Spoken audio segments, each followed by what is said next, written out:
Hello, today I wanted to try something a little bit different and do a tutorial for a pop song, specifically Lover by Taylor Swift. I saw her perform it on SNL the other night and I thought that sounds like a song people would enjoy playing on baritone ukulele. So I know this is different from what I usually do, but I hope some people will like it. The song is originally in the key of G, and so that's how I'm going to teach it because I think that'll be helpful if you want to practice along with the recording to be doing it in the same key. So we'll be in the key of G on baritone ukulele. And the first thing to notice about this song is the rhythm, the groove, the feel of the song. So if you're looking for the big beat of the song, you'll hear it's like 1, 2, 3, 4, easy.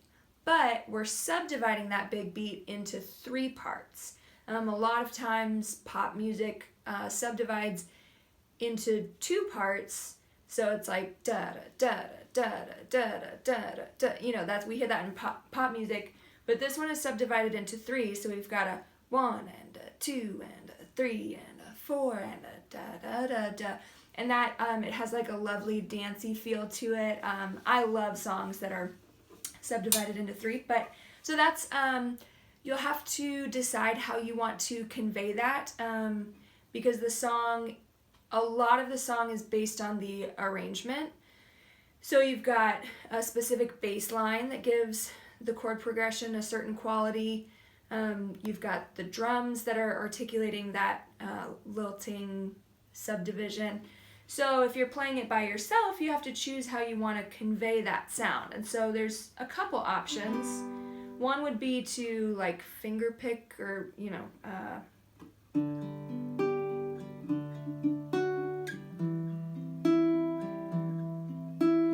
1 and a 2 and a 3 and a 4 and a 1 and a 2, etc. Okay, another is just to strum.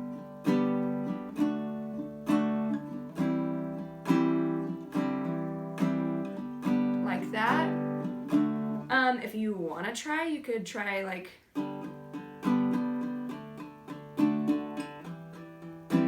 although that would just be a lot for my brain if I'm singing at the same time. But anyway, I'm just gonna strum pretty basic for the sake of teaching this.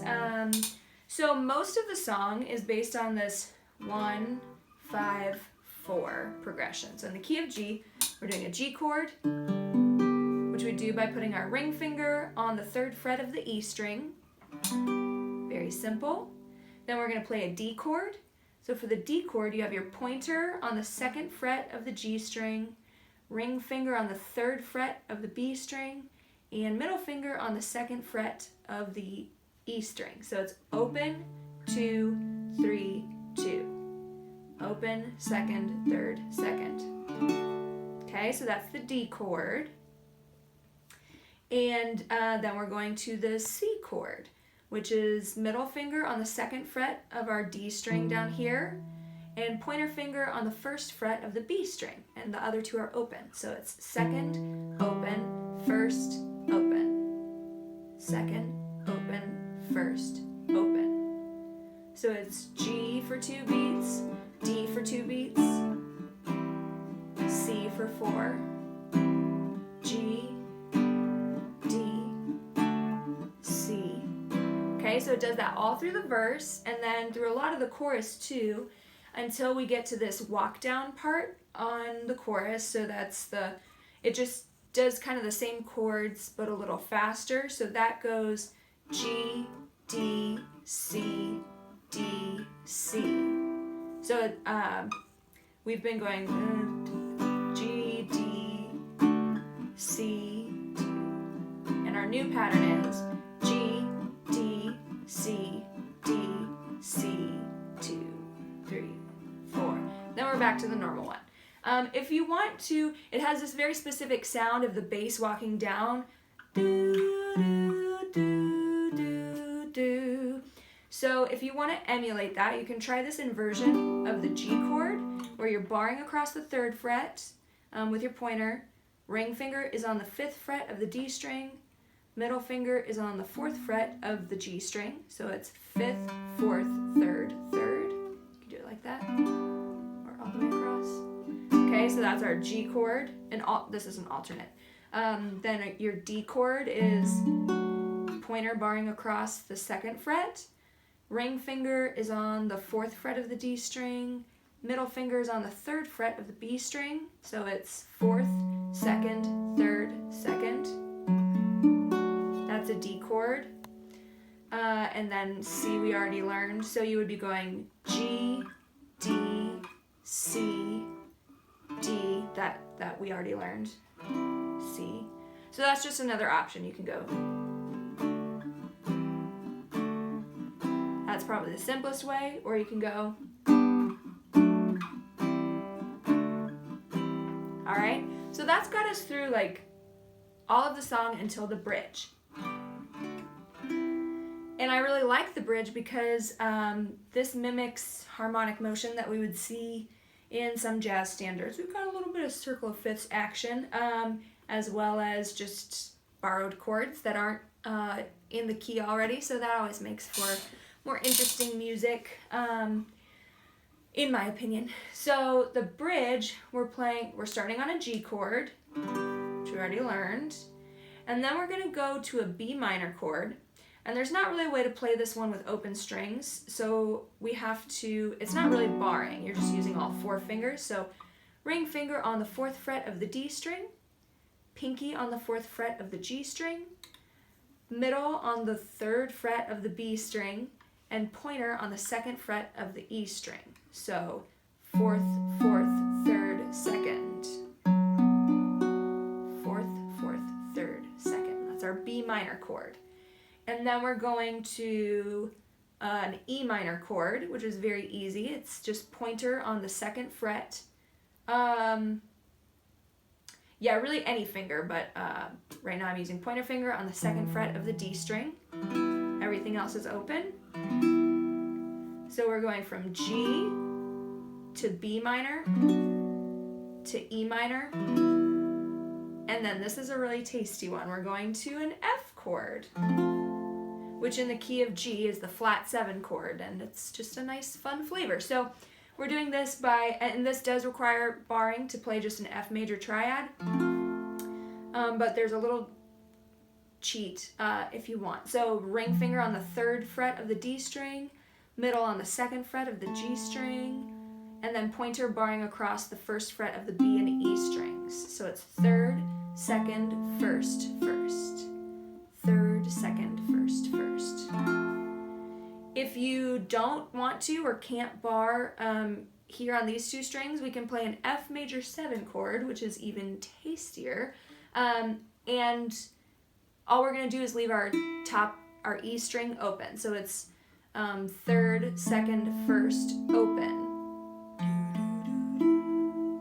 So in that case, we would be going G, B minor, E minor, F major 7, or F triad, okay?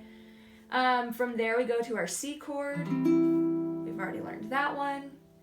To a G chord, and it's, in the song, it's a G over B, which again has to do with the bass line, but there's only so much you can do. So from C to G, then we're going to an A minor, which we play middle finger on the 2nd fret of the D string, ring on the 2nd fret of the G string, pointer on the 1st fret of the B string, and then our E string is open.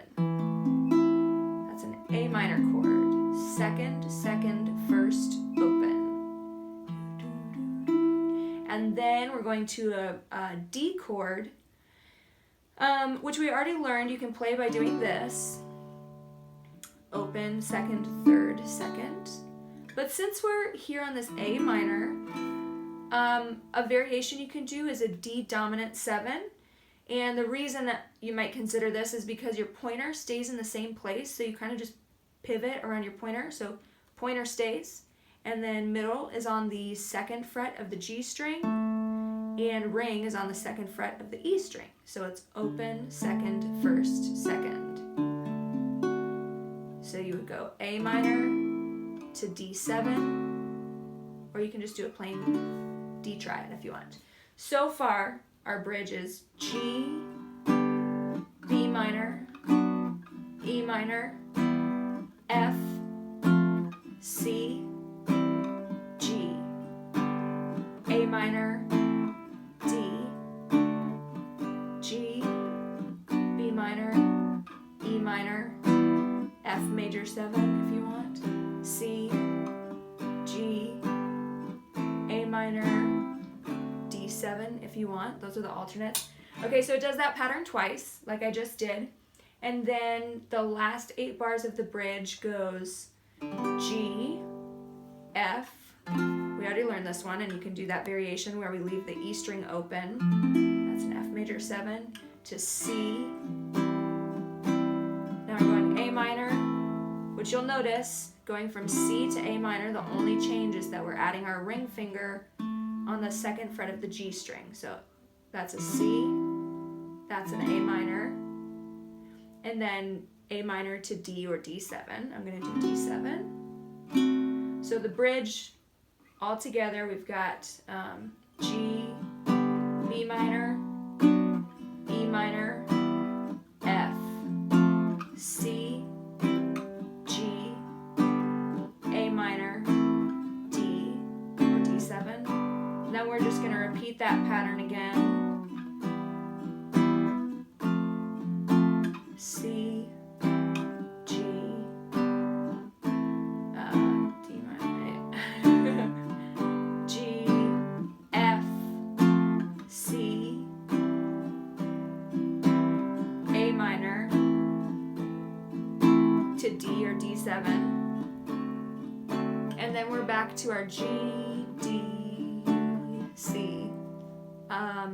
And it's those same patterns that we learned earlier. So those are the 3 parts to Taylor Swift's song Lover. I hope you enjoy.